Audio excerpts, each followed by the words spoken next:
The notary trembled as the seal broke, releasing a putrid smell of decay from the ornate box that had remained untouched since 1945. What happened next would haunt every witness present and change their understanding of inheritance forever. The antique ring inside the box began to glow with an unnatural blue light, hovering inches above its velvet cushion before shooting across the room directly toward the youngest heir in the family.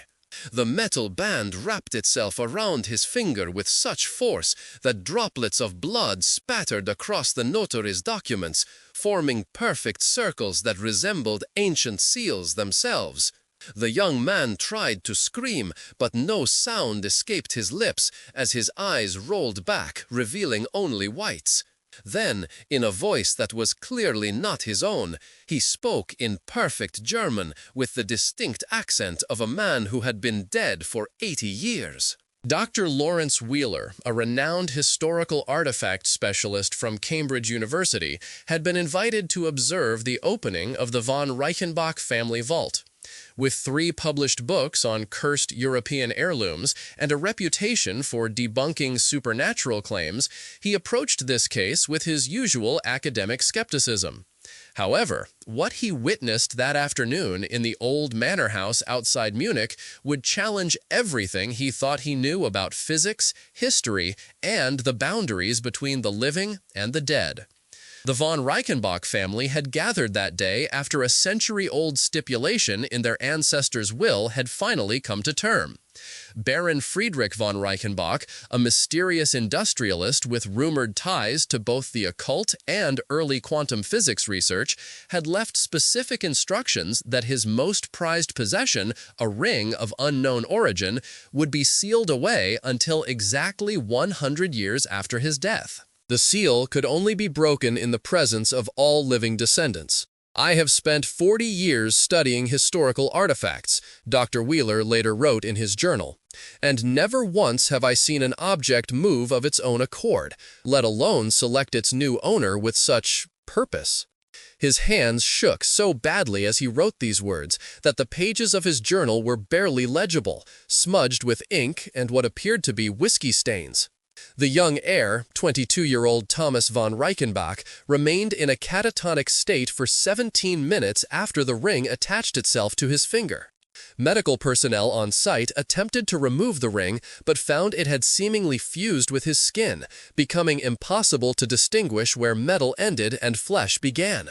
When Thomas finally regained consciousness, he appeared disoriented but physically unharmed, except for the ring that now seemed to be a permanent part of his hand. What happened over the following 72 hours defied rational explanation and sent ripples of terror through the academic community that continues to this day. Thomas began speaking fluently in 5 languages he had never studied, including Ancient Sumerian, a language that has had no native speakers for over 4,000 years. He drew complex mathematical formulas and diagrams that, when later analyzed by physicists from the Max Planck Institute, appeared to describe theoretical particles that modern science has yet to discover. But the true horror began during the second night after the seal was broken. Thomas's roommate, his cousin Marcus, awoke to find Thomas standing motionless at the foot of his bed, eyes wide open but completely black, with no visible iris or whites. According to Marcus's statement to local authorities, Thomas was mumbling in an unknown language while tracing strange symbols in the air with his fingers, the ring glowing with that same eerie blue light. "It wasn't Thomas anymore," Marcus told investigators, his voice breaking during the recorded interview. "Whatever was looking at me through his eyes was ancient and cold. I know my cousin, and that thing wasn't him." Marcus was found the next morning hiding in the groundskeeper's shed, having suffered a nervous breakdown so severe that he had clawed bloody furrows into his own arms. By dawn, 4 other family members reported similar experiences, waking to find Thomas standing silently in their rooms, observing them with those impossible black eyes. Each described feeling an overwhelming sense of dread and the certainty that they were being judged by something far older than humanity itself. The family's matriarch, 87-year-old Elise von Reichenbach, was discovered unconscious in her bed, her snow-white hair having turned completely black overnight. When she regained consciousness hours later, she refused to speak about what she had seen, except to say, "It has chosen wrongly. God help us all." She died of a massive stroke less than 24 hours later, her final words being, "The cycle begins again." The medical examiner noted something peculiar in his report. Elisa's body showed signs of advanced decay inconsistent with the short time since her death, as though whatever had visited her had accelerated the natural processes of decomposition. Perhaps most disturbing was the perfect ring-shaped burn found on her right hand, exactly where a wedding band would sit. Dr. Wheeler, attempting to maintain scientific objectivity, began researching the history of the ring. In Baron Friedrich's personal papers, he discovered references to a binding circle acquired during an expedition to northern Turkey in 1873. The location corresponded to ruins dating back to the Hittite Empire, a civilization known for its advanced metallurgy and mysterious religious practices. "The ring chooses the vessel," read one of Friedrich's journal entries. "It has chosen me, but I fear the knowledge it brings. I see connections between realms that should remain separate. The others who touched it are gone now, their minds shattered by glimpses of what lies beyond. I alone survive, but at what cost?" Further entries revealed that Friedrich had conducted experiments with the ring, claiming it allowed him to perceive the threads that bind all moments in time simultaneously. His fortune in industry and finance apparently came from insights granted by the artifact, the ability to see market movements before they occurred, to know which technologies would flourish decades before they were invented. By the third day after the seal was broken, Thomas von Reichenbach had stopped speaking entirely. He spent hours staring at walls, occasionally writing complex equations and diagrams that covered entire rooms of the manor house. Family members reported hearing him having animated conversations when alone, speaking in his own voice and then responding in voices that sounded nothing like him, some described as metallic, others as impossibly deep or inhumanly high-pitched. The groundskeeper reported finding Thomas in the family cemetery at 3 in the morning, kneeling before Friedrich's grave, the earth around the headstone disturbed as though something had tried to emerge from below. When approached, Thomas reportedly smiled and said, "He's still aware, you know." 100 years in darkness, yet still aware of every passing moment. 7 of the 13 family members present at the opening of the seal developed unexplained symptoms in the days that followed. Nosebleeds that wouldn't stop, sudden hearing loss, and vivid nightmares so terrible that 2 were hospitalized for extreme sleep deprivation after refusing to close their eyes for more than 72 hours. Each reported the same dream image, a perfect circle of blue light hovering above an endless field of corpses, each wearing an identical ring. On the morning of the 4th day, Thomas was found sitting in the manor's library surrounded by hundreds of books pulled from the shelves. He had apparently been reading at an impossible pace, absorbing information with superhuman speed. When Dr. Wheeler attempted to speak with him, Thomas finally broke his silence. "It's fascinating," he said, his voice unnervingly calm. "How little humanity has progressed in understanding what lies beneath. The ring has had many bearers across many civilizations. Friedrich was merely the most recent successful vessel." When asked what he meant by successful, Thomas smiled in a way that made Dr. Wheeler's skin crawl. The others couldn't contain what they were shown. Their minds fractured like glass under pressure. Thomas then looked directly at Dr. Wheeler with eyes that seemed to shift between normal human appearance and the bottomless black voids reported by his family members. "Time isn't linear, Doctor. It's a circle, like a ring. No beginning, no end. And I can see all of it now, including your future. Would you like to know when and how you die?"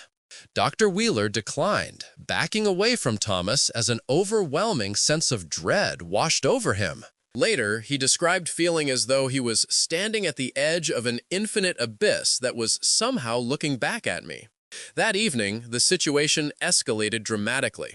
A violent storm descended on the area without warning, despite meteorological forecasts predicting clear skies. Lightning struck the manor house 17 times in the span of 30 minutes, a phenomenon so statistically improbable that weather experts would later calculate the odds at 1 in several billion. During the height of the storm, security cameras captured Thomas walking calmly through the deluge to Friedrich's mausoleum. The footage shows the heavy stone door, which would normally require 3 men to move, swinging open at his approach. Thomas entered, and the door closed behind him. For 3 hours, local police and family members waited outside, unable, or perhaps unwilling, to force entry. When the door finally opened again, Thomas emerged, changed. The ring was gone, but in its place was a circular scar that seemed to pulse with a faint blue light when viewed from certain angles. His demeanor had shifted. He was once again recognizable as the young man his family knew, yet somehow fundamentally altered. "I remember everything," he told the assembled crowd, rain still pouring down around them. "All of it. Every bearer. Every cycle. Friedrich knew only fragments, but I've been shown the complete pattern." When asked where the ring had gone, Thomas merely smiled. "It's where it has always been, waiting for the next cycle to begin." In the weeks that followed, experts from various fields descended on the von Reichenbach estate. Physicists examined the equations Thomas had produced. Linguists analyzed the unknown languages he had spoken, and medical specialists studied the physiological changes in the affected family members. The results were disturbing in their inconsistency. The equations appeared to describe theoretical physics principles beyond current understanding, yet contained subtle errors that made them ultimately unworkable, as though something almost but not quite human had attempted to translate concepts beyond our dimensional understanding.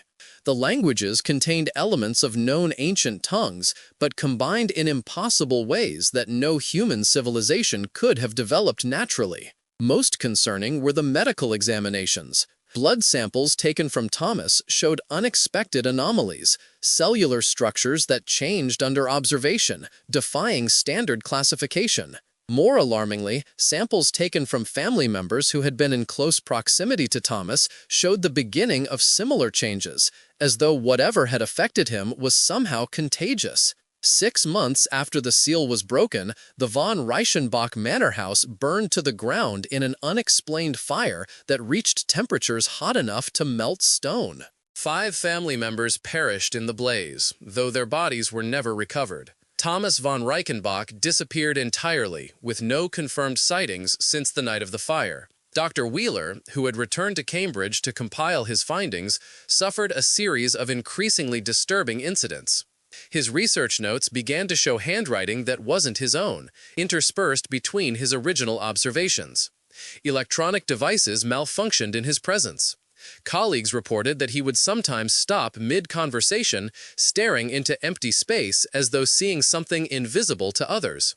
3 weeks after submitting his preliminary report to the university, a report that was immediately classified and sealed by authorities, Dr. Wheeler disappeared from his office, leaving behind only a single sheet of paper on which was drawn a perfect circle in what forensic analysis would later confirm was his own blood. The most chilling development came 1 year to the day after the seal was broken. 17 individuals across 7 countries, none with any known connection to the von Reichenbach family, were hospitalized with identical symptoms: unexplained black eyes, speaking in unknown languages, and a circular burn mark on their right hands that doctors described as more like a brand than a conventional burn. Each of these individuals, upon regaining consciousness, asked for Thomas by name. Archaeological records have since revealed a disturbing pattern throughout history: accounts of rings that choose their bearers, of normal people suddenly gaining impossible knowledge, followed by disappearances, unexplained deaths, and in several cases, the fall of entire civilizations. The earliest documented case dates back to Sumerian clay tablets describing the circle that binds knowledge across stars around 5,000 years ago. Perhaps most unsettling is that historical accounts suggest these events occur in cycles of approximately 100 years, the same time period specified in Friedrich von Reichenbach's will. Historical researcher Elena Vasquez, who has spent the past decade tracking these patterns, made a troubling discovery in 2020. "We've identified 17 previous cycles," she explained in a heavily redacted interview.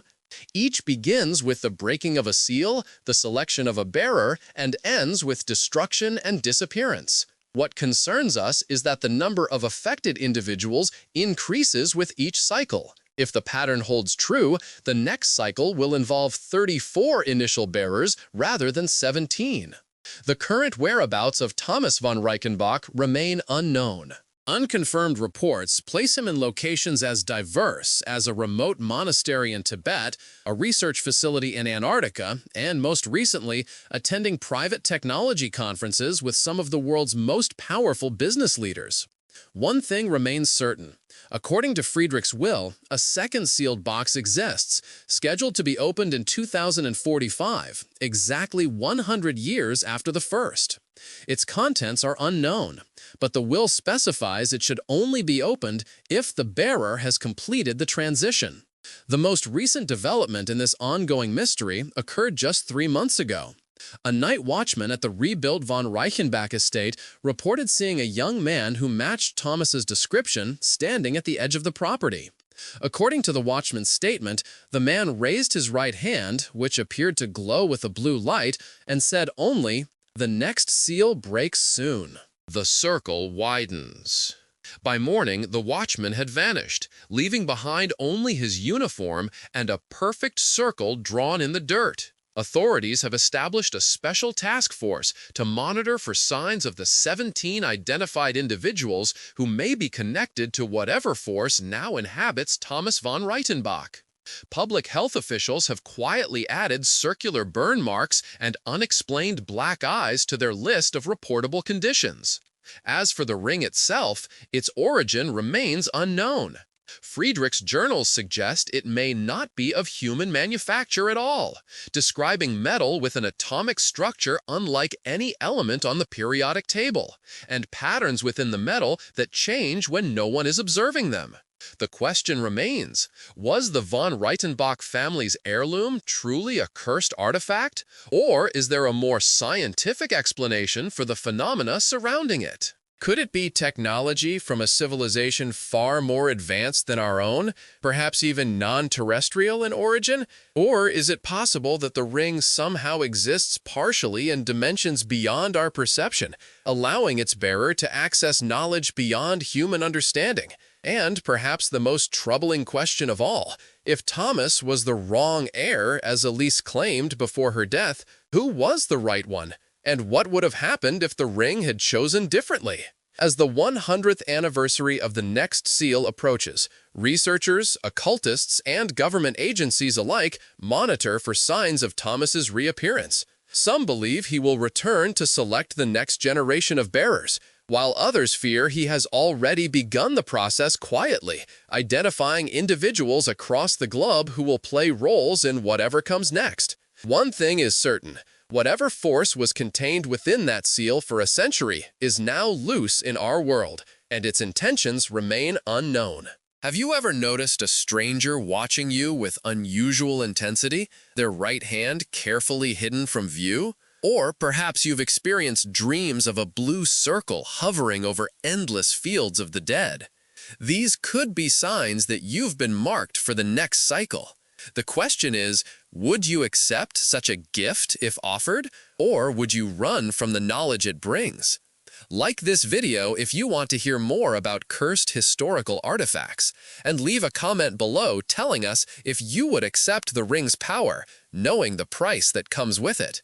Remember, the next seal breaks in 2025, and the circle is always looking for new bearers to continue the cycle.